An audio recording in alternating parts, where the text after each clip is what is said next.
우리 한 번 더 읽을까요? 로마서 8장 30절 짧은 말씀이니까 같이 읽습니다. 또 미리 정하신 그들을 또한 부르시고 부르신 그들을 또한 의롭다 하시고 의롭다 하신 그들을 또한 영화롭게 하셨느니라. 아멘. 오늘 말씀 29절부터 보면요, 29절에 뭐라고 되어 있냐면 하나님이 미리 아신 자들, 그리고 미리 정하셨다 이렇게 되어 있죠. 그리고 이 미리 정하시고 아신 일에 그 과정의 마지막이 무엇이고 예정의 마지막 단계가 무엇이고 목적이 무엇인가를 미리 말씀해 주셨어요. 이 언어 유희가 느껴진가요? 미리 아시고 미리 정하시고 그래서 미리 말씀해 주셨어요. 목적까지. 이 29절이었습니다. 순서, 소위 구원의 황금사슬이라는 이 순서를 보면 미리 아시고 미리 정하시고 한자 표현을 하면 예지, 예정, 그 다음에 오늘 30절에 보시면 미리 정하신 그들을 또한 부르시고, 불렀다 이걸 한자로 뭐라고 할까요? 소명이라 그러죠. 소명. 그렇죠? 그 다음에 그들을 또한 뭐 하시고요? 의롭다 하시고, 의롭다 불렀다는 얘기죠. 한자 표현으로는요 칭의라 그러죠. 그 다음에 의롭다 하신 일을 어떻게 하셨답니까? 영화롭게, 이걸 영화라 그럽니다. 그럼 이거를 보통 신학적으로 구원의 서정 그럽니다. 우리가 여행할 때마다 이렇게 거치는 장소들이 있죠. 이렇게 들르는 여기 보고 그 다음 보고 이렇게 하나의 여정을 말하는 건데요. 여기 이 전체가 구원에 이르는 하나의 그 길입니다. 하나님이 이런 단계를 거쳐서 우리를 최종적으로 구원하신다는 얘기입니다. 그러니까 우리가 예수 믿고 구원받는다. 틀린 말은 아니지만은 성경적으로 보면 상당히 빈약한 표현이라는 걸 알 수가 있습니다. 이 모든 일은 중간에 믿음이 들어갑니다. 그런데 믿음이 있기 전에 뭐 하냐면 순서로 보면 예지가 있고 하나님이 예정이 있습니다. 그 다음에 부르심이 있죠. 소명이 있죠. 그런데 여기에 다 나오지 않은 말씀이 있어요. 그 중에 뭐 하냐면 중생의 시스템과 성령이 새롭게 하시면 중생이 있어요. 그렇죠? 뭐 회개한다 그러죠. 회개. 그러니까는 이 우리가 단어를 열거한 교리로 들었던 그 단어들은 다 들어있지 않아요. 다 들어있지 않지만은 성경 곳곳에 사실 자세히 보면 여기에 빠져있는 순서들이 다 나와 있습니다. 아까 방금 말씀드렸던 중생이라든지 회개라든지 뭐 거듭남이죠. 중생은. 이 이야기는 요한복음 3장에 보면은 예수님이 니고데모에 하신 말씀도 거기 나와 있고, 그렇죠. 또 유다서 같은데, 디도서 같은데 보면 중생의 시스템, 뭐 이런 말씀도 있고, 또 예수님이 회개하라, 천국이 가까이 왔다. 사도들도 예루살렘 설교할 때 회개하여 너희가 뭘 받으라고요? 세례를 받으라 이렇게 돼 있죠. 그러니까 주 예수를 믿고 회개하여 세례 받아 이렇게 돼 있단 말이에요. 이리 봤을 때는 중생, 거듭남과 회개는 반드시 이 안에 포함되어 있다는 걸 알 수 있습니다. 그러니까는 다 열거되어 있지 않았지만 지금 로마서가 구원의 서정을 하나도 빠짐없이 다 언급하고 있지 않지만 그 구원의 사슬에 있어, 황금 사슬에 있어서 중요한 포인트를 짚어서 우리에게 지금 말씀해 줍니다.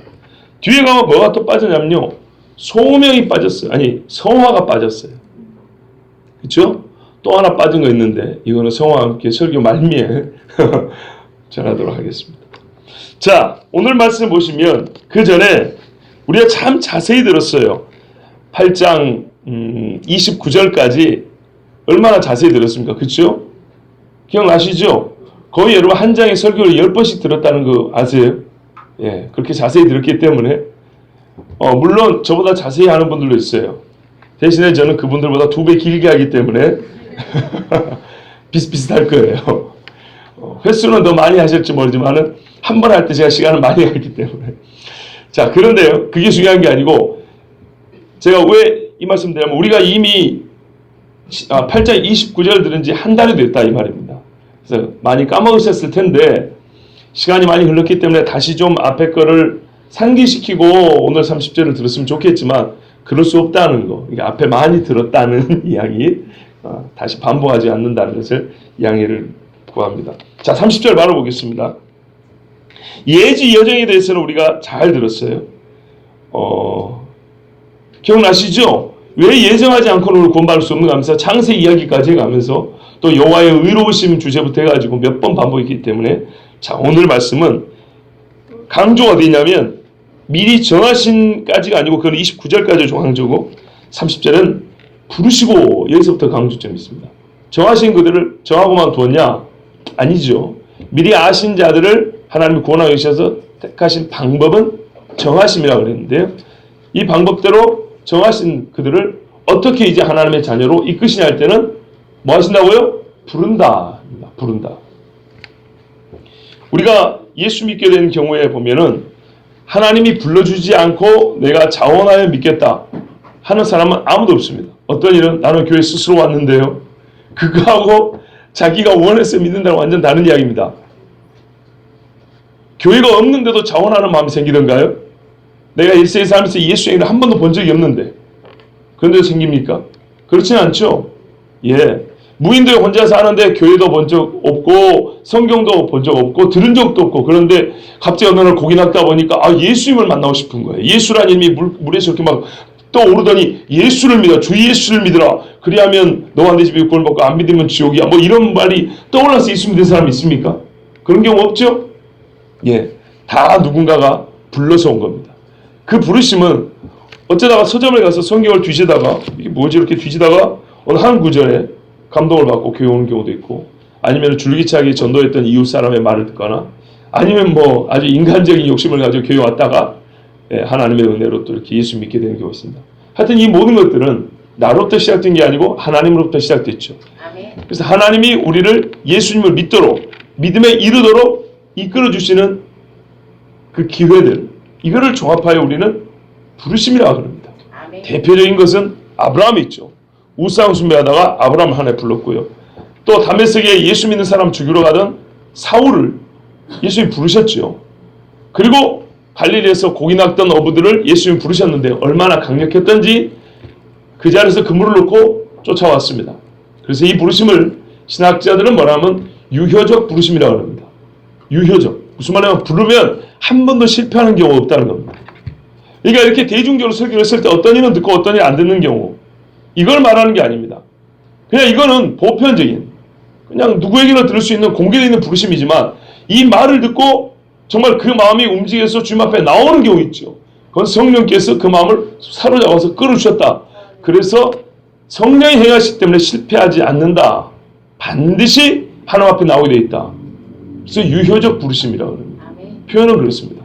무슨 말이냐면 우리가 예전에도 예정하지 않고도 우리가 구원받을 수 있지 않을까 생각할 때 우리는 예정하지 않고 구원받는 세상을 살아본 적도 없으면서 그런 이상한 상상을 한다 그랬죠. 마찬가지예요. 여기서 나와가지고 여기 나와서 예배하면서 내가 진짜 예수 믿는다고 자기 스스로의 믿음에 확신 있는 사람은 하나님이 나를 진짜 그렇게 부르신 거고 그 부르심대로 내가 여기 앉아 있는 거예요. 그러니까 내가 여기 앉아 있는 걸 보면 성령의 부르심은 항상 유효하구나. 실패하는 경우가 없구나. 이걸 알 수 있습니다.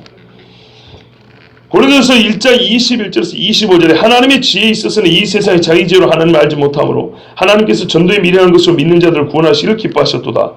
유대인은 표적을 구하고 헬라인은 지혜를 찾으나 우리는 십자가에 못 박힌 그리스도를 전하니 유대인에게는 거리끼는 것이요 이방인에게는 미련한 것이로되, 여기서 중요합니다. 오직 부르심을 받은 자들에게는, 유대인이나 헬라인이나 그리스도는 하나님의 능력이요 하나님의 지혜니라. 아멘. 봐보세요. 앞에 유대인이건 헬라인이건 즉 이스라엘 사람이건 이방인이건 간에 예수 믿기가 매우 어렵다는 걸 얘기해주고 있어요. 단적으로 유대인에게는 십자가에 달렸다, 나무에 달렸다는 것은 저주받은 사람 말이죠. 저주받은 자가 어떻게 다른 저주받은 자를 구할 수 있다는 얘기입니까? 말도 안 되는 얘기죠. 그래서 거리낀다는 거예요. 그 다음에 두 번째는 헬라인에게는 미련하다. 왜 미련합니까? 신은 본질이 불사합니다. 불사. 안 죽어요. 그런데 죽었답니다. 그 신이 인간이 되었다 그러고 죽었다는 거예요. 그러니까는 신의 성질에 대하여 너무 잘못 얘기하고 있다는 거예요. 아무리 허접한 신론을 만들어도 이렇게 무식할 수가 있을까? 이게 헬라인의 눈입니다. 유대인이 말하는, 성경에 말하는 하나님은 그들이 보기에는 너무 저급하고 이해가 안 돼요. 그래서 미련하게 보인다는 거예요. 근데 이런 모든 악조건을 극복하고 그 논리를 반박하거나 설득하는 게 아니고 하나님이 우리를 사랑해서 그 창조하시고 우리 주님 말며 그 아들을 보내시고 죽은 자 가운데서 일으켰다. 이렇게 전했는데 그러니까 단순하게 예수 믿으세요. 구원받습니다. 이렇게 말한 건 아니에요. 그들의 논리에 반박 내지는 설득하려고 한 건 아니고 그냥 성경이 말씀해 주신 구원에 관하여 하나님이 창조에서부터 예수님의 죽으심과 부활에 관하여 쭉 얘기했을 뿐인데 믿는 자가 생기더라는 거예요. 그럼 이걸 어떻게 설명하냐는 거죠. 어떤 인간적인 조건과도 맞지 않는 복음 증거였는데 어떻게 믿게 되었냐 할 때는 이것은 하나님이 부르셨기 때문이라고 갖고 말할 수 없다 이런 말입니다. 다시 들어보세요. 오직 부르심을 받은 자들에게는 유대인이나 헬라인이나 그리스도는 하나님의 능력이요 하나님의 지혜니라. 부르시는 자들에게는 미련한 것도 아니고 거리끼는 것도 아니고 그리스도가 하나님의 지혜와 능력으로 들려지더라 이런 말이죠. 그래서 하나님의 어리석음이 사람보다 지혜롭고 하나님의 약하심이 사람보다 강하니라 이렇게 결론을 내렸습니다. 이게 부르심입니다.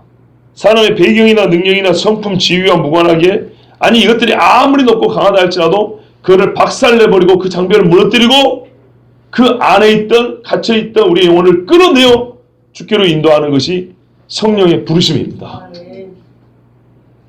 다음에 부르신 그들을 또한 의롭다 하시고 자, 이 가운데 다른 조건이 있습니까? 없지요. 바로 연결되죠. 이 말은 반드시 그렇게 된다는 얘기입니다. 부르심을 받은 사람은 반드시 의롭다함을 받습니다.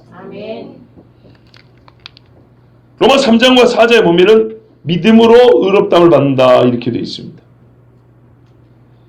그리고 이 의롭다함에 관해서는 우리가 지금까지 여러 성경을 통해서 자세히 들었기 때문에 제가 의롭다함을 받을 즉 칭의에 관해서는 오늘 자세하게 말씀 전하지 않습니다. 왜냐하면 다른 말씀 전할 게 또 많기 때문에 전에 정말 얼마나 많이 정했던 게 칭의입니까? 우리가 3장 4장에서 아주 집중적으로 봤죠. 자, 부르심을 받은 사람들은 이 칭의, 의롭다 하심을 반드시 받는데 그 말은 곧 반드시 구원받는다는 뜻이죠. 그렇지 않겠습니까? 예. 유다서 1장 1절에 이렇게 말씀합니다.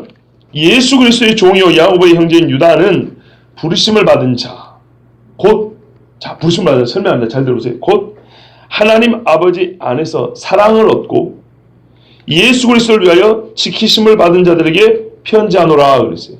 자, 여기에 또 우리의 구원에 관한 그 중요한 교리가 나오죠. 지키심을 받았다. 부르심을 받은 자들이 하나님의 사랑 안에서 예수 그리스도를 위하여 지키심을 받은 자가 되었다 이렇게 되어 있습니다.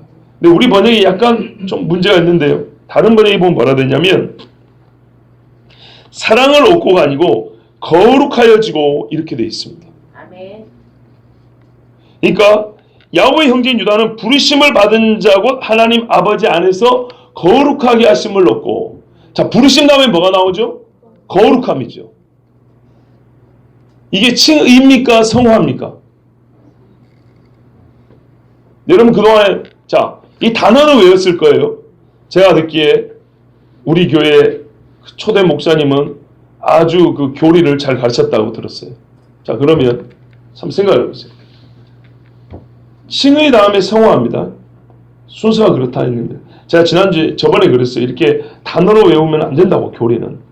예? 무감각하게 이렇게 암기하는 게 아니라 그랬어요. 그렇지만 일단 한번 생각해 보십시다. 부르신 다음에는 중생과 회개하고 우리가 의롭다 하심을 받고 성화에 이른다 이렇게 돼 있어요.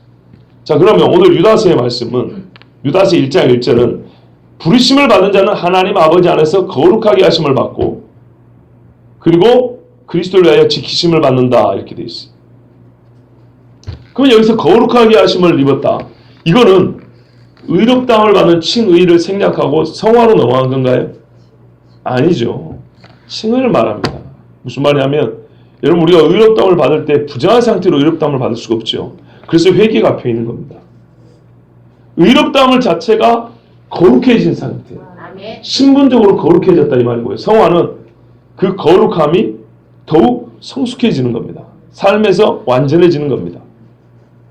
이해되시죠?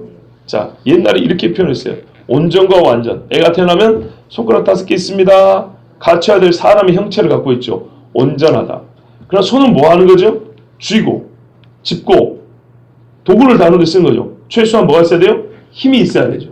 그래서 적정한 힘이 갖춰져 가지고 손이 해야 할 기능을 다할 때 그때는 완전하다 그러는 겁니다. 온전한 모습을 갖고 있지만 그것을 완전하게 될 때까지는 자라감이 필요하죠. 칭의롭, 즉 의롭다만 얻을 때 우리는 이미 거룩한 하나님의 자녀가 된 것입니다. 그런데 거룩한 하나님의 자녀는 신분적으로, 판단적으로 그래 됐다는 것이지, 실제 우리 삶은 그 거룩하게 신분으로 살아야 되잖아요. 거룩하게 살았으니까 거룩한 신분을 주는 게 아니고, 귀가 따갑도 들었죠. 거룩한 신분을 얻었으므로 거룩하게 살아 그러죠. 내 자녀가 되었으니까 자녀답게 살아는 거 아닙니까? 여기 요한일서는 우리를 의롭다 하실 때 거룩하게 하신 그 이야기입니다. 자, 데살로니가 전서에는 또 이렇게 말씀해 있어요. 우리 영과 혼과 몸이 우리 주 예수 그리스도께서 강림하실 때 흠없게 보존되기를 원하노라. 너희를 부르시는 이는 미쁘시니까 또한 이루시리라 그랬어요. 자, 봐보세요. 우리를 부르시는 이가 주 예수의 강림하실 때까지 흠없게 우리를 보존한다. 그분은 미쁘시다. 신실하시기 때문에 그렇게 하실 것이다. 이렇게 말씀하고 있습니다. 제가 지금 무슨 이야기를 하고 있죠? 부르심 다음에 칭의고 칭의 다음에 성화다 이 말하고 있는 게 아니고, 부르신 그들을 의롭다 하셨다 그랬죠. 즉 의롭다 함을 받는 것이 구원에서 절대적인 조건이기 때문에, 즉 부르신 자들은 반드시 구원 얻는다라는 이야기를 좀 하고 있는 겁니다. 그러면서 중간에 우리가 또 생각해봐야 될 구원의 서적 몇 가지를 언급한 것이고요. 자, 칭의에 관해서는 길게 말씀드리지 않는다 했습니다만 한 가지 주의점, 그게 뭐냐면 우리가 보통 믿음으로 값없이 의롭다 하심을 얻었다 이렇게 말합니다. 맞습니까? 예. 그동안에 그렇게 해왔는데 또 맞습니까? 그러니까 맞다 그러면 아닐 것 같고, 그렇죠. 일부 맞고 일부 틀립니다. 그 값없이를 어디다 적용하느냐에 따라 다릅니다. 이 말은 내가 값을 지불하지 않았다는 것이지 하나님이 사람의 죄에 대해 어떤 대가도 지불하지 않은 것처럼 그렇게 말하면 안 됩니다. 성경이 이렇게 가르칩니다.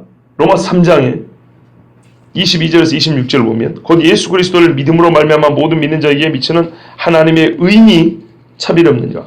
모든 믿는 자에게 준다 그랬죠. 모든 사람이 죄를 범하였으면 하나님의 영광에 이르지 못하더니 그리스도 예수 안에 있는 속량으로 값을 치름으로 말미암아 하나님의 은혜로 값없이 의롭다 하심을 얻은 자 되었느니라. 보세요. 속량이라는 값을 치르고 우리가 값없이 은혜로, 은혜는 거저잖아요.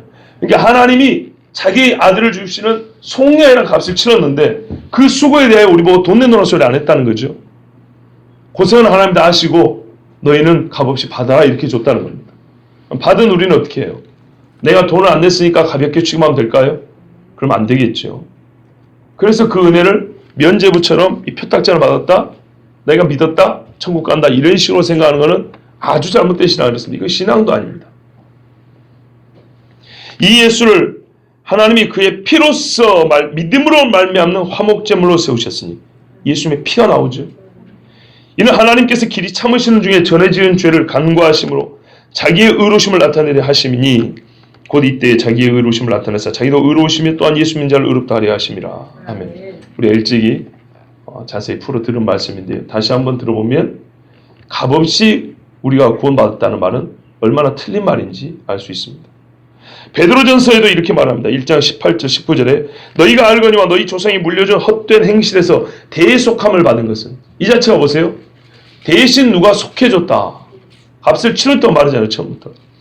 대속함을 받은 것은 은이나 금같이 없어질 것으로 된 것이 아니요 오직 흠없고 점없는 어린 양 같은 그리스도의 보배로운 피로 된 것이니라 이렇게 했어요.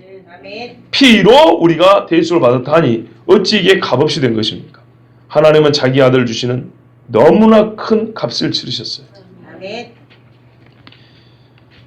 자, 마지막 부분입니다. 의롭다 하신 그들 또한 영화롭게 하셨느니라. 의롭다함을 받은 사람들은 반드시 구원받는다 그랬죠. 그걸 확정할 수 있는 이유가 영화롭게 된다 이 말씀 때문입니다. 얼마나 이렇게 보세요. 강력한가 보세요. 말이 거침이 없고요. 그 중간 과정 어떤 논리적인 설명을 많이 제공하지 않습니다. 사실은 그 앞에 다 나와 있는 셈이거든요. 7장 앞에까지. 그래서 8장은 그러므로 시작하잖아요. 거의 1장부터 7장까지를 결론으로 요약하면서 핵심만 다시 반복하는 것과 같습니다. 그래서 조금 더 한 걸음 나가는 거예요. 참 단순하면서도 강력합니다. 뭐 왜 이렇게 강력하게 말씀하실 수 있냐 하면은 이유는 주어가 누구죠? 누가 이 일을 합니까? 하나님이. 그래서 그런 거예요.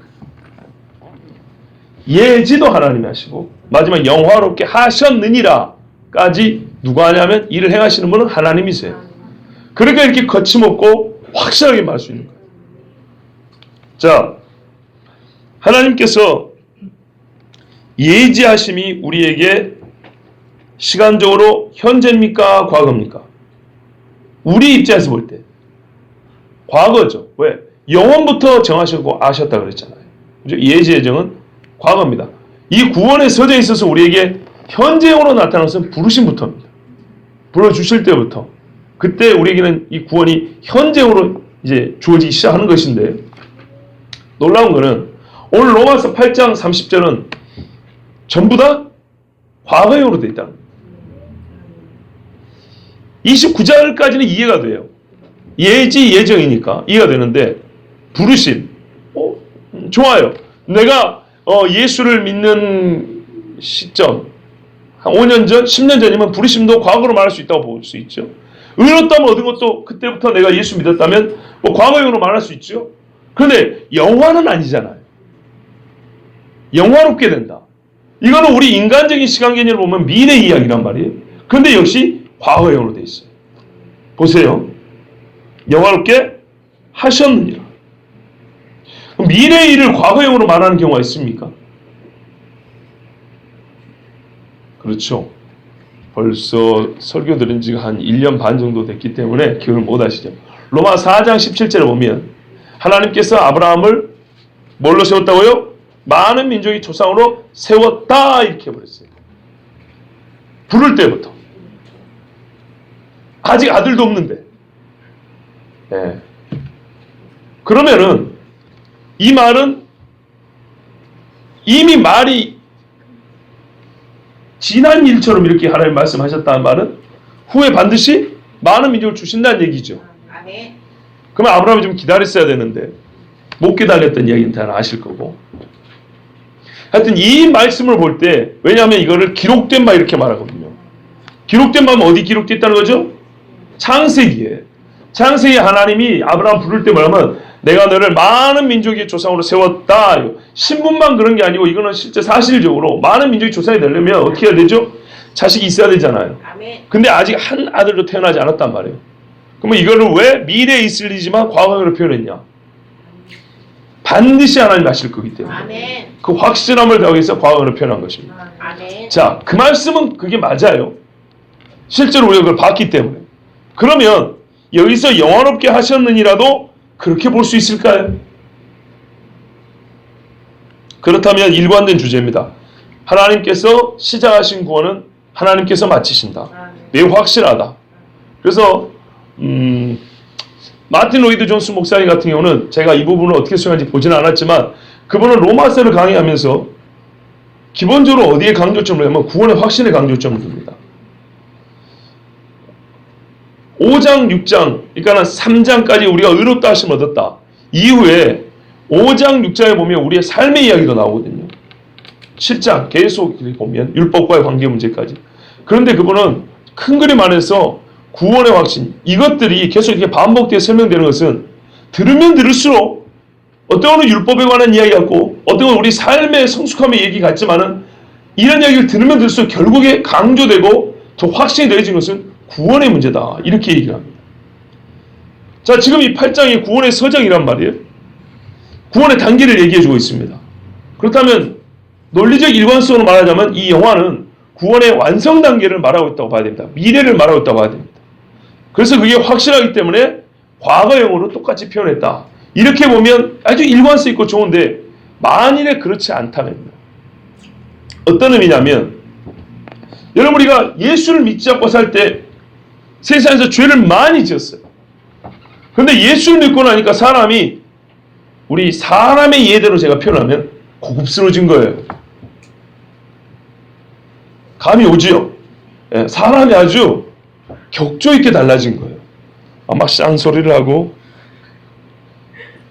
죄송합니다. 그런 망나니가 없었는데, 이 사람이 어느 때부터가 교회를 가고 세례를 받고 무슨 제자 훈련인가 뭔가 받는다고 막 책 들고 교회를 들락날락하고, 옛날에 휴가 가면 둘이서 그냥 둘이한테 친구들이랑 참 부어라 마셔라 니나노하고 잘 놀았는데, 수련회 한다고 놀지도 않고 동창회도 잘 안 나오고 그러더니 네가 친구를 버릴 셈이냐 이렇게만 말했더니 어느 날 보니까 사람이 내가 알던 그 인간이 아닌 거예요. 참 가까이 가기가 좀 어색할 정도. 진짜 너희는 세상의 빛과 소금이라고 했잖아요. 이 인간한테 빛이 나는 거예요. 여러분, 이것은 영광이 아닙니까? 저는 이것도 영광으로 보이거든요. 모세가 하나님 앞에 가까이 가니까 옛날에 살인자가 얼마나 영화롭게 되는가 봐보세요. 스데반이 예수 그리스도를, 이 사람은 헬라파잖아요. 이름이 스테파노스, 헬라식 이름입니다. 출신이 헬라라기보다는 혈통은 유대인일 수 있지만 헬라 세계에 살았고 헬라 세계에 뼛속까지 물들어 있는 헬라인입니다. 말 그대로. 그런데 이 스데반이 죽을 때 그가 유대 역사, 자기들의 조상의 역사를 처음부터 끝까지 쫙 읊은단 말이에요. 그 입에서 옛날에 헬라에서 받았던 교육의 내용이 나오지 않냐고. 하나님 나라 이야기가 나오니까 어떻게 해요? 그 얼굴이 천사와 같았다 이렇게 돼 있다고. 혹시 그러므로 이 영화롭게 하셨느니라가, 아까 우리가 의롭게 된 사람은 거룩하게 힘을 받았고, 또 그 거룩하게 된 사람은 삶에서 반드시 어떻게 해요? 빛이 나지 않겠냐 그 말이에요. 지금도 마찬가지입니다. 우리가 이렇게 빛나는 신앙생활 하다가 어느 누군가가 교회를 떠났어요. 예수 그리스도를 버렸어요. 복음을 외면하고 저 세상 어두운 데로 밤마다 저기 이태원이 북창동이 종로니 이렇게 막 돌아다니면서 자기 인생을 허비하고 쓰레기통에 자기 자신을 버린 것 같이 아무데나 자기를 내팽개치는 그런 사람이라면, 여러분 그 사람의 얼굴에서 혹은 말에서 빛을 볼 수 있겠습니까? 아니죠. 그쵸? 당장에 온 얼굴에 다크서클 모양, 얼굴이 새까매집니다. 실제로 우리가 이걸 경험할 수 있습니다. 너 왜 이렇게 폐인이 됐냐?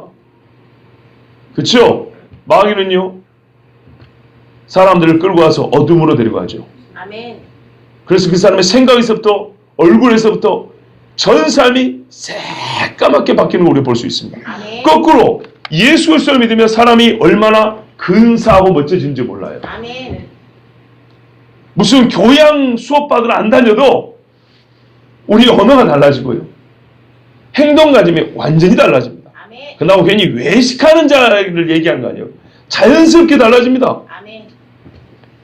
그런 차원에서 영화롭게 하셨느니라는 충분히 과거형으로 말할 수 있잖아요. 죄 가운데, 어둠 가운데 있던 사람이 예수를 믿고 의롭다 하심을 받았더니 어떻게 돼요? 그의 삶이 이 땅의 삶도 주님 다시 오실 때 부활한 몸으로서 영화롭게 된 거 말고 이 땅에서의 삶이 아주 빛이 나고 영광스러운 그런 삶을 살게 됐다. 하나님이 그렇게 하셨다. 이렇게 이해할 수 있지 않냐 이런 말이죠. 아멘. 그렇게 생각하십니까? 아멘. 아니죠. 이래서 조심해야 되는 겁니다. 성경은 그런 측면도 가르치고 있어요. 이 본문이 아니라 다른 본문에서. 무슨 말이냐면 예수 믿는 사람의 영광스러움에 대하여, 그가 취할 수 있고 받을 수 있는 영화로움에 대하여는 말하자면 다른 차원의 영광이 있어요. 아까 말씀드린 것처럼 이 땅에 살면서 똑같은 육을 입고 살지만 이 사람의 육이 죄에 사로잡힌 몸이 아니라 하나님의 뜻을 행함으로 말미암아 모세나 스데반이나 사도들처럼 감히 가까이 가지 못할 그런 정말 영광스러운 몸으로, 같은 죄인들이 보기에는 말이죠, 가까이 가지 못할 정도로 모세 얼굴에 빛이 났던 것처럼 그런 영광도 우리에게 이 땅에 사는 동안 허락하시죠. 그래서 어떤 사람은 물리적 힘은 나보다 약한데 그가 너무 거룩해가지고 옆에 있기가 좀 어려운 사람이 있어요. 어린애다. 우리가 예를 들면 이런 경우죠. 나이 많은 어른이 어린애가 많이 쳐다보면 헛기침만 하고 간단 말이에요. 애가 힘이 있어서가 아니라 어른의 양심에 저 아이의 맑은 눈동자 앞에 애가 솔직히 내가 무슨 짓하고 한지 모르지만, 무슨 짓하고 산지 모르지만 내 양심에 애 눈만 봐도 찔리는 게 있죠. 그래서 그 눈망울을 마주칠 수가 없어가지고 헛기침하고 피해간단 말이죠. 적어도 그렇다면 하나님을 거역하고 죄 지은 많은 사람들이 예수쟁이들을 불편해하는 이유가 그것 때문이거든요. 저 인간들 옆에 하면 어둠이 드러난 빛이 있다는 말이죠. 그것은 성경에서 말씀해 주고 있어요. 다른 데서. 그런데 오늘 이 본문에서 말하는 영화로움은 그 영화로움이 아니라 구원의 마지막 단계의 영화로움을 말합니다. 왜냐하면 이 예지로부터 시작된 것은 뭐냐면 전체로서의 구원을 얘기하고 싶은 거거든요. 그러니까는 만약에 의롭다 하심을 받고 이 땅에 사는 동안 우리가 모세처럼 스데반처럼 그런 빛나는 삶을 살게 되었다고 해버리면 여러분 이걸 세상으로 용두삼이라고 그러죠. 하나님이 영원부터 예지하셔서 그리스도 안에서 우리를 택하시고 막 이렇게 나오더니 이 땅에서 우리가 빛과 소금으로 잠잠히 여기까지 너무 구원이 갑자기 축소된 느낌 들지 않습니까? 이 땅에서 그쳐버린 것 같지 않아요? 그렇지 않습니까? 그죠? 주님 다시 오실 때 그의 영광의 몸과 같이 변화되는 그런 소망 없이 땅에서의 소망으로 끝나버린 것 같잖아요.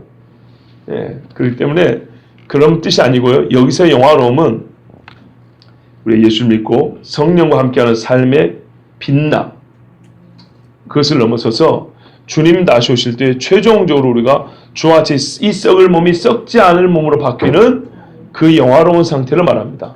말하자면 모세와 엘리야가 변화산에서 예수님과 같이 변화된 몸으로 서 있었던 그 상태를 말합니다. 자, 그러면 이제 다 이해가 되셨죠?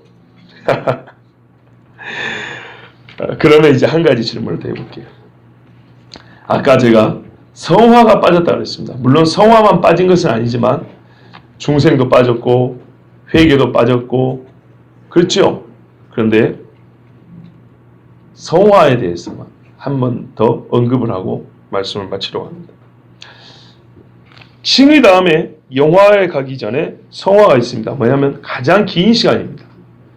의롭다 하심을 받고 주님 앞에 가기까지 사실은 시간적으로 가장 이 긴 시간 동안 우리는 주님을 닮아가는 성화의 시간을 갖거든요. 이 교리가 중요한 것은 요즘 들어서 우리 기독교인들은 우리가 너무 서방식 기독교를 배웠다. 학습은 아닌데 종교가 신앙이 동방식의 기독교는 그렇게 말하지 않는다. 동방에는요 우리를 성화라고 하지 않고 신화라 그럽니다. deification이라고 합니다. 성화는 거룩하게 됨이라고 그러는데요. 이 신화 혹은 신성화라는 얘기는 바로 우리가 신처럼 된다는 얘기입니다. 근데 여기에는 뭐가 없냐면요. 고난이라든지 또는 우리가 본질상 죄인이어가지고 하나님 앞에 회개해야 되고 예수 그리스도의 보혈을 막 의롭게 된다는 이런 과정이 많이 빠집니다. 그러니까 성화를 신화 혹은 신성화라고 이름을 바꿔서 약간 다른 개념으로 설명한 게 아니고 개념이 달라지면 그 앞에 것도 달라져야 됩니다. 이해가 되시죠? 죄인은 자기 힘으로 절대로 거룩해질 수가 없어요. 처음부터 주님이 시작하신 일에 완전히 성령으로 말미암아 우리가 의롭다 하심을 받고 의롭게 된 신분이 있기 때문에 그리고 성령이 내주어서 함께하기 때문에 성령으로 말미암아 우리가 이미 앞에 6장에서 본 것처럼 거룩해지거든요. 이 과정을 성화하는데 동방식의 즉 동방정교회는 그렇게 말하지 않고 이런 과정이 아니고 바로 의로움, 칭의가 빠져버립니다. 우리가 죄인인데 예수 그리스도의 대속 제물로 말미암아 믿음으로 의롭다함을 얻었다. 이게 빠져버리고 즉 그들은 원죄를 부정하거든요. 예. 그래서 우리에게 어떤 부족분을 채우면 되는 것처럼 바로 그냥 관조하여 신을 만나고 바로 신화되어 간다. 이렇게 맞는 겁니다. 그러니까 이게 참 위험한 사상이죠. 예. 그런 측면에서도 오늘 성화 이야기를 좀 들을 필요가 있고요. 본문에 있어서는 왜 영화로 가기 전에 성화를 뺐는가? 왜 굳이 언급하지 않았는가? 이 질문을 하고 오려고 합니다. 그런데요, 성화가 어디 간 게 아니고 사실은 이 안에 들어있습니다. 어떤 측면에서 그러냐? 제가 29절 설교하면서 예지는 다른 말로 하나님의 사랑이 있다 이렇게 말했어요. 그러면서 신뢰를 들었거든요. 예지를 받은 자들에게 성경에서는 하나님의 사랑하는 자라 이렇게 동일하게 설명하고 있다. 한 대상에 대하여. 하나님이 예지하신 자고 그는 하나님이 사랑하는 자 하고 에베소서 말씀을 가지고 전했는데 기억은 아마 안 나실 겁니다. 괜찮습니다. 그런 것처럼 성화 문제도 마찬가지로 성화라는 말은 없지만은 영화 안에 성화가 들어있습니다. 그 어째서 그런가를 설명해 드리겠습니다. 로마서 6장을 한번 보시겠습니까? 로마서 6장 20절에서 22절입니다.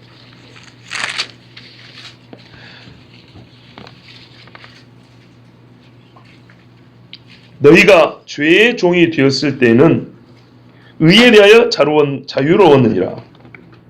그러나 그때 무슨 열매를 얻었느냐? 아무 열매가 없었죠. 그러니까 의롭다함을 얻지도 못하고 죄의 가운데 있을 때는. 그러나 이제는 너희가 그 일을 부끄러워하나니 뭘 부끄러워해요? 죄의 종이어서 아무 열매도 얻지 못했던 그때를 부끄러워해요. 이는 그 마지막이 사망입니다. 죄의 종, 열매 맺지 못함, 사망이에요. 그러니까 가장 인간으로서는 어리석은 짓이고 하지 말아야 될 일. 그래서 너무 부끄러워했어요. 그럼 반대로 지금은 부끄럽지 않죠? 거꾸로 이해하면 되겠죠. 그러나 이제는 너희가 죄로부터 해방되고 하나님께 종이 되어 거룩함에 이르는 열매를 맺었으니 그 마지막은 영생이라. 보세요. 관계가 어떻게 돼요? 그 마지막은 영생이라. 결론이 영생이죠. 그 마지막은. 그럼 그것이 뭡니까? 앞에 있는 거죠. 하나님께 종이 되어 거룩함에 이르러 열매를 맺는 것. 맞습니까? 그러니까 하나님께 종이 되어 하나님이 불러서 우리가 절대적으로 주의 손에 사로잡히고 의롭다 하심을 받고 그리고 뭐와요? 거룩한 열매를 맺는 것. 영생이 마지막을 했으니까 이거는 영생까지 가는 과정이 항상 있어야 되고 계속 지속되어야 될 것이죠. 데살로니가전서 아까 인용했던 5장 23절 24절에 이렇게 돼 있죠.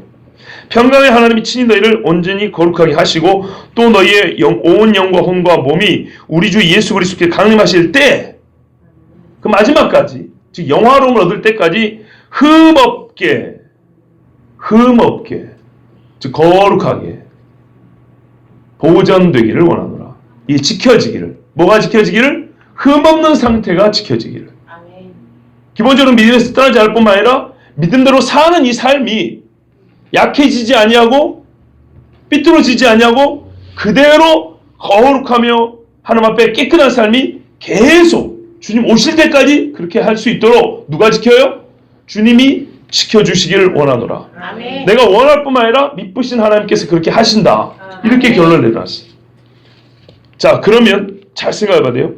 성화가 빠졌다고 해가지고 이 구원의 황금사슬 한 부분이 끊겼다고 생각하면 안 되죠. 성화는 칭의와 영화 사이에 들어있는 게 확실합니다. 아멘. 의롭다함을 받음과 영화롭게 됨의 사이에 있음이 확실합니다. 그리고 이 성화는 반드시 있어야 합니다.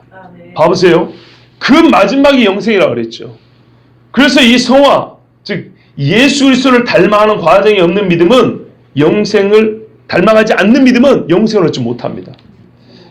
지난주인가요? 수, 목, 금, 주일까지 해서 계속 반복했던 게 뭡니까? 우리가 하나님 앞에 받은 이 구원을 이룰 수 있음에 대하여 그 경고했습니다. 어떤 차원에서 그렇습니까? 봐보세요. 너희가 열매를 맺는다 그랬고요. 열매를 맺는 결론이 뭐라고요?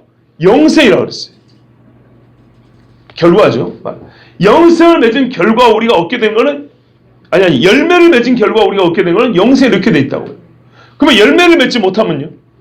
영생을 못 얻는 겁니다. 열매를 얻지 못했다 이 말은 어떤 뜻이냐면 옛날에 죄의 종의 삶을 산다 이런 말입니다. 이제 예수를 믿었다는데 여전히 죄의 종의 삶을 산다. 이것은 거룩함의 열매를 맺지 못하기 때문에 그 마지막은 영생이 아니라 사망이 되는 겁니다. 그래서 어떤 사람들이 이렇게 말하죠. 거룩한 열매는 구원과 무관하다. 믿음만 있으면 의롭다함만 믿음만 있으면 의롭다함을 받고 이것이 구원받는 것이다. 이렇게 말하는 분들 이거 아주 잘못된 복음주의적입니다. 우리가 복음의 핵심하면 뭘 생각하냐면 믿음으로 의롭다함을 받는다. 그래서 구원받는다. 이걸 복음의 핵심으로 생각하는데 잘못이라니까요. 복음의 핵심이 이거예요. 오늘 로마서 8장 말씀하려면 29절부터 30절까지 얘기해야 되는 거예요. 여기까지 이르는 것이 구원이에요. 근데 우리는 되게 칭의만 얘기한다고요. 칭의만 가지고 구원을 설명한다고요. 이게 얼마나 허술한 구원인지 한번 봐보세요. 또 로마 카톨릭적으로 볼 때는 모든 구원의 과정이 하나님의 뜻과 능력으로 되는데 성화는 전적으로 우리의 일이기 때문에 뺀 것이다. 왜 빠졌냐 하면은 이거 다 하나님이 하신 일이라고 그랬잖아 아까. 성화는 우리가 해야 돼. 근데 성경에 보니까 이 거룩함이 없이는 주를 보지 못한대. 근데 우리가 해야 되는 일이고 거룩함이 없이는 주를 보지 못해. 그러니까 살아생전에 뭐 해야 되죠? 공로를 쌓아야 되죠. 선한 행실로 공로를 쌓아야 돼. 이런 이상한 신앙이 나오는 겁니다. 그런데 아까 우리 데살로니가전 선생님 뭐라 그래요? 흠없게 보존되기를 원하시고 우리를 부르시는 이가 또한 이루시라 이렇게 됐다고요. 그러니까 이 거룩하게 가는 과정도 성령을 주셨다 하잖아요.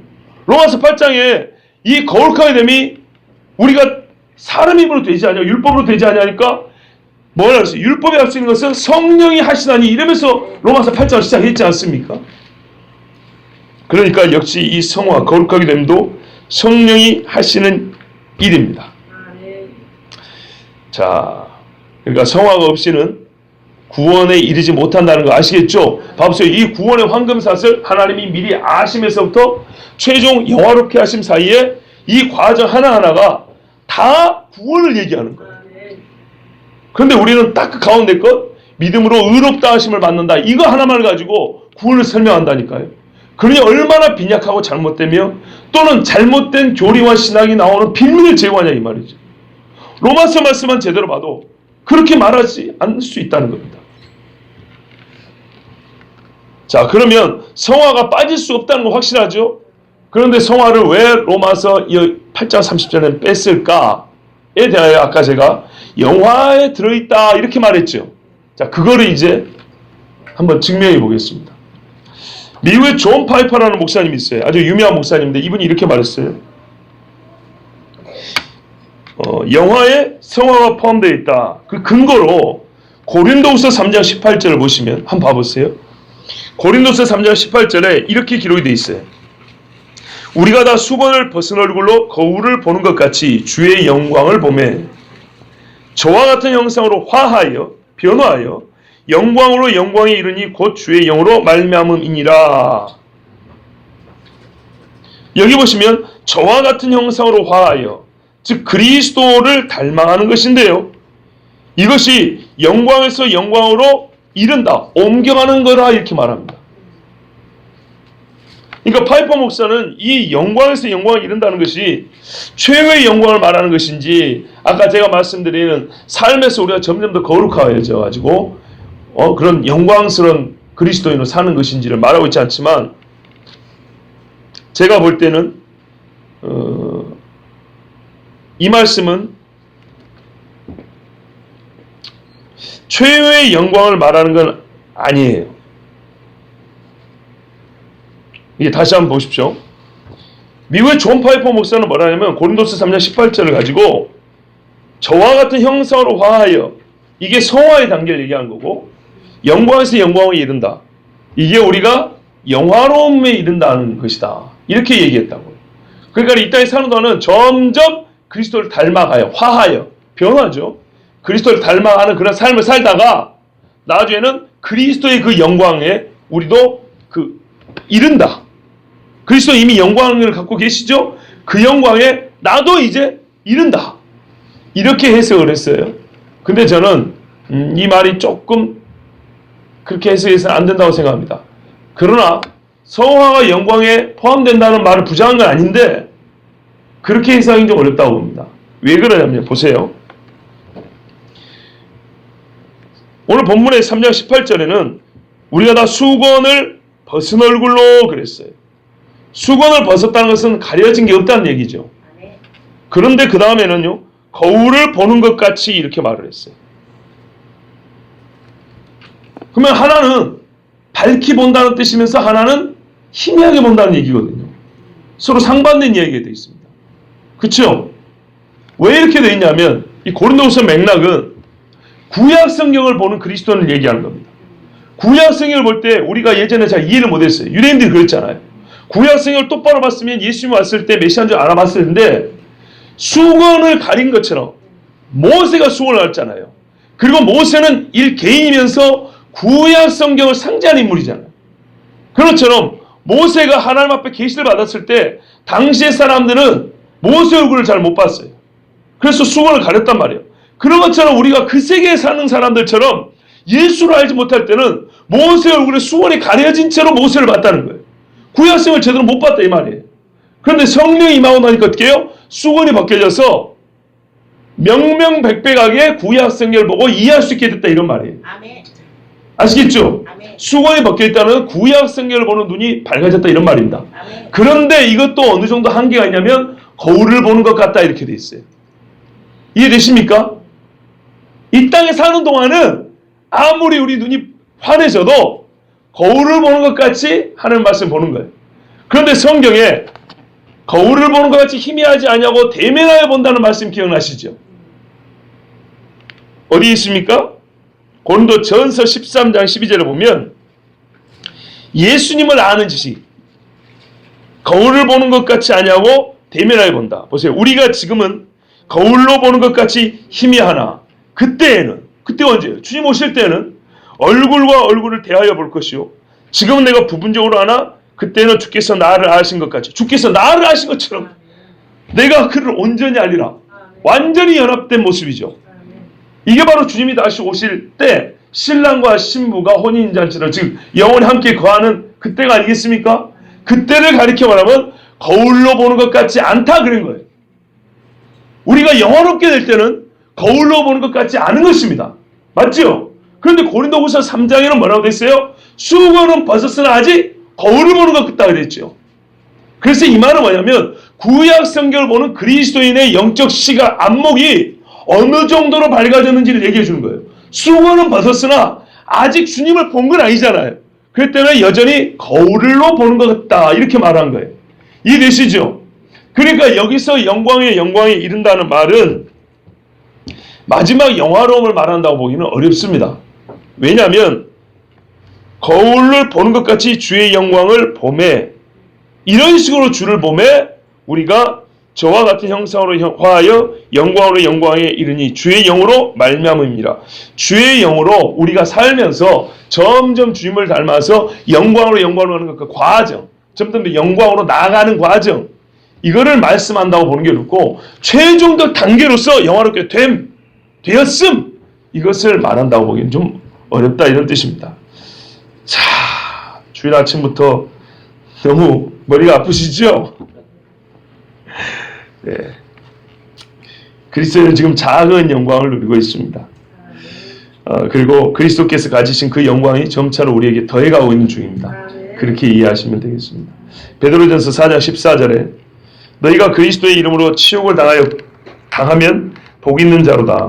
영광의 영 곧 하나님의 영이 너희 위에 계심이라고 그랬어요. 자, 이렇게 이해하면 고린도후서 말씀이 어렵지 않습니다. 봐보세요. 우리가 고난을 이기는 그리스도인에게 성경은 성령을 여러 가지로 이름을 붙이는데요. 하나님의 영, 진리의 영, 대언의 영 이렇게 말하는데 고난을 이기는 그리스도인에게만 영광의 영이라고 성령을 부릅니다. 성령이 어떻게 영광의 영으로 나타날 때는 언제라고요? 그리스도인이 고난을 겪을 때. 그런데 그리스도인이 고난을 겪는다는 말은 그리스도로 말미암아 고난을 겪는다는 얘기죠. 그리스도로 말미암아 고난을 겪는 그리스도인보다 더 거룩하고 그리스도를 닮은 그리스도인이 어디 있습니까? 너희가 자기 십자가를 지고 나를 쫓아라 그랬잖아요. 나 때문에 너희가 고난을 당할 거고 죽임을 당한다 그랬잖아요. 그러니까 그리스도로 말미암아 고난을 당하는 그리스도인보다 더 성화가 급하고 크게 일어나는 그리스도인이 어디냐 이 말이에요. 그런데 그럴 때 성령은 영광의 영으로 함께한다고 그랬거든요. 자, 이제 고린도후서 말씀과 베드로전서 말씀을 연관해 볼 때 이해가 되시죠? 로마서 8장 17절도 이렇게 말합니다. 생각하는데 현재의 고난은 장차 우리에게 나타날 영광과 비교할 수 없도다. 장차 나타날 영광이 있어요. 피조물이 고대하는 바는 하나님의 아들들이 나타나는 것이니 피조물이 허무한데 굴복하는 것은 자기 뜻이 아니요 오직 굴복하게 하신 이로 말미암음이라. 그 바라는 것은 피조물도 썩어짐에 종노릇하는 데서 해방되어 하나님의 자녀들의 영광의 자유에 이르는 것이니라. 아멘. 자, 이게 무슨 말이냐면요. 자, 지금 이렇게 설명하고 있는 것입니다. 정리를 해드릴게요. 저를 보세요. 칭의와 영화 안에 성화가 들어있어야 되는데 성화가 안 들어있다 이 말입니다. 근데 안 들어있지만은 사실 이 성화는 영화의 넓은 범위 안에 포함되어 있다고 볼 수 있다 이 말입니다. 그 근거로 미국의 유명한 목사님은 고린도후서 3장 18절을 예로 들었는데 인용을 해서 예를 들었는데 그건 적절하지 않다. 고린도후서 3장 18절은 이 마지막 영화로움에 포함된 성화의 과정을 얘기하는 것은 아니다.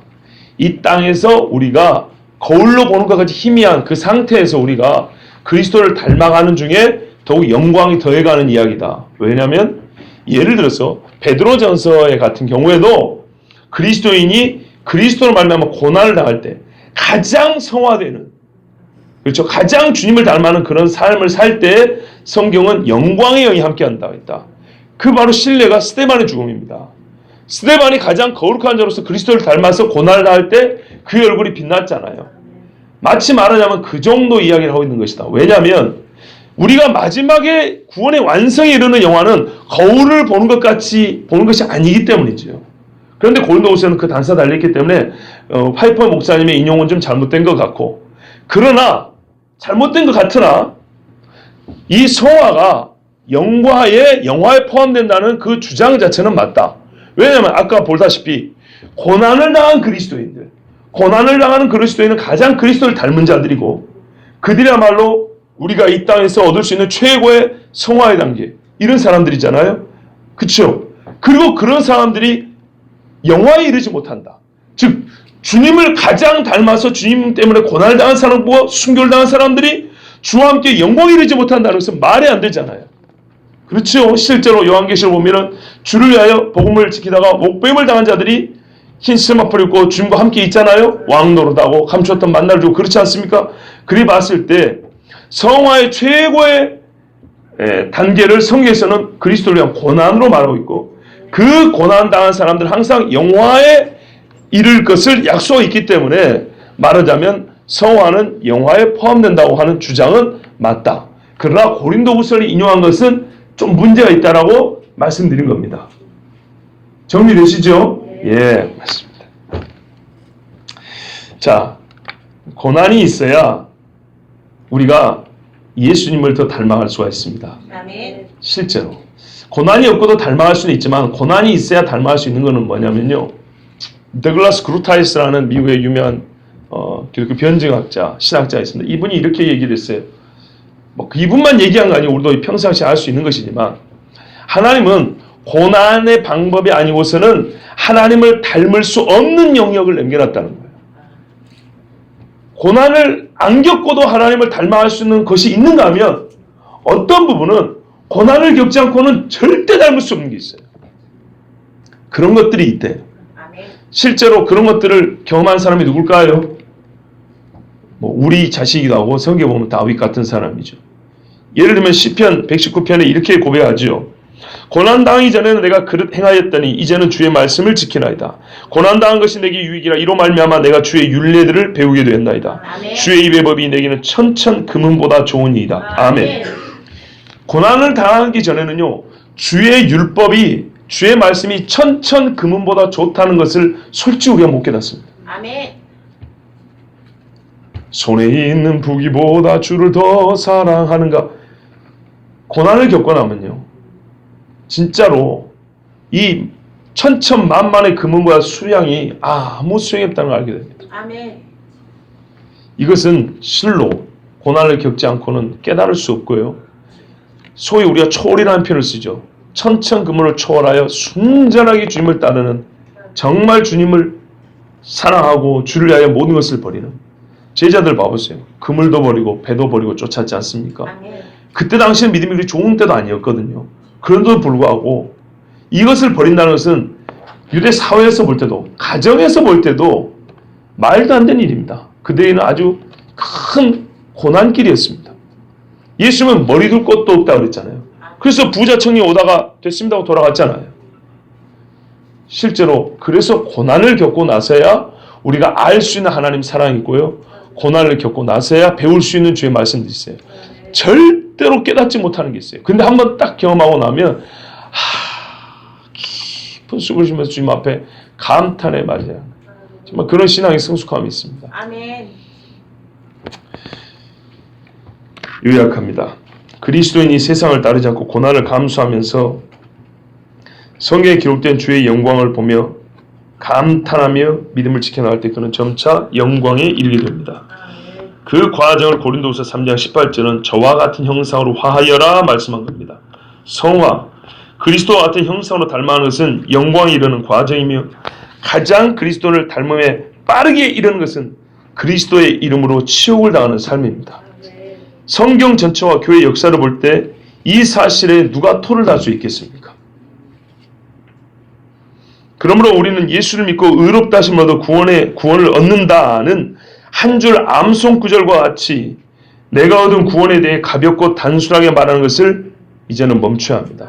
적어도 이와 같이는 말할 수 있어야 합니다. 우리의 구원은 오직 하나님께서 자기의 사랑과 선한 뜻과 전능한 그분의 능력으로 영원부터 그리스도를 택하시고 그 안에서 또한 구원하실 자를 아시고 선택하심으로부터 시작하여 역사 속에 그의 아들을 보내시고 보배로운 피를 흘리게 하사 죄의 값을 치르게 하셨으며 보혜사 성령을 보내시어 자기 양들의 마음을 열고 복음을 듣고 믿게 하셔서 의롭다 하심을 얻게 하시고 믿음과 합치한 삶을 고난을 이겨내며 살게 하심으로 그리스도의 신부로 흠과 티 없게 보존하시다가 주님 다시 오실 때 그분의 영광의 몸과 같이 변화시켜 영원히 주와 함께 살게 하시는 일, 이 모두를 우리가 얻은 구원이라 한다. 이렇게는 말할 수 있어야 됩니다. 얼마나 큰 차이가 봐보세요. 구원? 예수 믿고 구원 받는 거지. 이제는 이런 식의 말을 버려야 합니다. 지금까지 믿음, 칭의, 구원 이렇게 말해왔다면 이는 구원의 일부를 전체로 오해하여 잘못 말한 것이고 하나님의 은혜를 아는 자 같으나 실제로는 나를 주어로 놓고 구원을 얘기한 것입니다. 나. 왜냐하면 예지와 예정 그리스도를 택하심이 없다면 나 주원이고 즉 내가 믿어서 의롭게 된 것 같죠.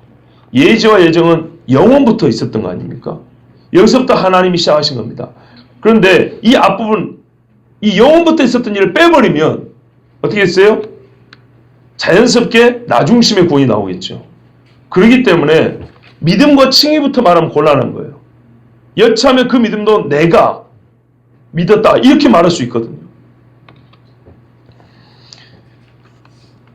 그래서 신뢰할 수 없는 구원이 되고요. 말은 자신 있게 하지만은 자기도 믿지 못하는 구원이 됩니다. 그래서 자주 흔들립니다. 그리고 더구나 거룩한 삶에 대해서는 매우 무책임합니다. 왜요? 믿고 의로움을 받고 구원 얻었다 이렇게 됩니까? 뒤에 그리스도를 닮아가는 삶은 자동 생략이 되어버립니다.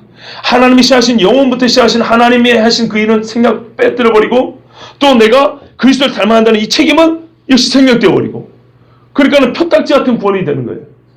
쉽게 얻고 쉽게 버릴 수 있는. 자,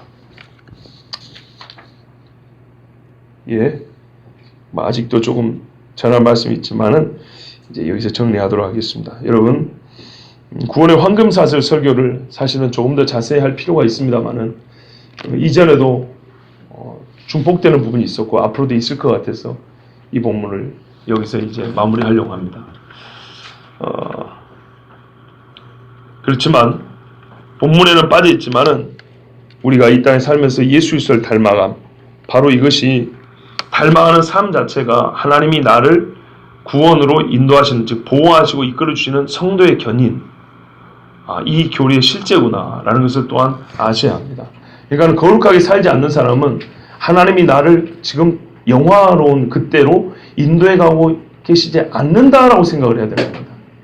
내 삶이 거룩하고 고난을 이겨나가고 있다면 하나님이 나를 거룩한 종으로 하나님의 예수 그리스도의 신부로 보존하고 계시구나라는 성도의 견인교리도 확신할 수 있지만 내가 거룩한 삶을 살지 않는다면 역시 성도의 견인교리도 의심해 봐야 되고 자기 구원받음에 대하여 확인을 해봐야 된다는 얘기입니다. 그래서 성화와 성도의 견인까지 포함해서 이 큰 구원을 받은 우리가 무엇을 믿어야 하고 어떻게 해야 되는지를 우리가 존경하는 두 사도의 말씀을 전해드리며 설교를 마치려고 합니다. 고린도서 1장 8절 9절 아까 읽은 말씀이죠. 사도 바울이 말합니다. 주께서 너희를 우리 주 예수 그리스도의 날에 책망할 것이 없는 자로 끝까지 견고하게 하시리라. 책망할 것이 없는 자로 끝까지 견고하게 하시리라. 너희를 불러 그의 아들 예수 그리스도 우리 주와 더불어 교제하게 하시는 하나님은 미쁘시도다. 베드로 후서 1장 10절 11절도 말씀합니다. 그러므로 형제들아 더욱 힘써 너희 부르심과 택하심을 굳게 하라. 더욱 힘써 너희 부르심과 택하심을 굳게 하라. 너희가 이것을 행한 즉 언제든지 실족하지 아니하리라. 이같이 하면 우리 주 곧 구주 예수 그리스도의 영원한 나라에 들어감을 넉넉히 너희에게 주시리라. 아멘. 원래 교리 설교는 좀 딱딱합니다. 그리고 상당히 논리적이고 명제적이기 때문에 좀 이해하기 어렵습니다. 우리 일반 생활하는 그 화법하고는 좀 다르거든요. 어떤 스토리가 아니기 때문이죠. 뭐 이야기라면 뭐 롯이 어쩌고 뭐 아브라함이 어쩌고 이런 이야기는 우리 일상언어로도 가능한데 이렇게 요약이 되고 압축되어 있는 그 교리가 기록된 말씀은 본문 자체가 그렇게 기록되기 때문에 그 빈틈을 찾아내야 되고요.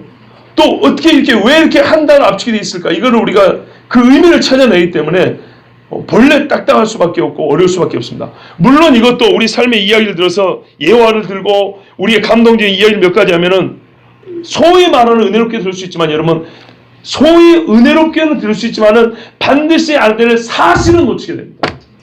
저는 감정적 만족보다는 여러분 알아야 될 사실을 전하는 데 주력한 겁니다. 로마서 특히 이 교리 설교는 그래야 된다고 생각을 합니다. 여러분 우리는 구원의 황금사슬을 들었습니다. 이제 우리가 알아야 되고 그리고 믿어야 되고 말해야 되는 것은 뭐냐면 우리가 구원받은 것은 하나님이 우리를 영원부터 그리스도를 택하심부터입니다. 우리가 그리스도 안에서 있다. 이렇게 구원을 받다. 이렇게 되기 때문에 그리스도를 택하시고 그 안에서 우리를 예지하시고 여기서부터 예수를 믿음으로 말미암아 주와 함께하여 주님과 같은 모습을 변화시키는 영화의 일까지 전부 다 그리스도와 연합됨으로 우리가 구원한다. 이렇게 되어 있습니다. 그때 그 한 구절만 따가지고 한 부분만 믿음으로 의롭다를 한다. 여기 한 부분만 딱 띄어내가지고 이것만 우리의 구원을 설명하는 전체 성경의 가르침이냐 이렇게 말하는 것은 매우 위험합니다.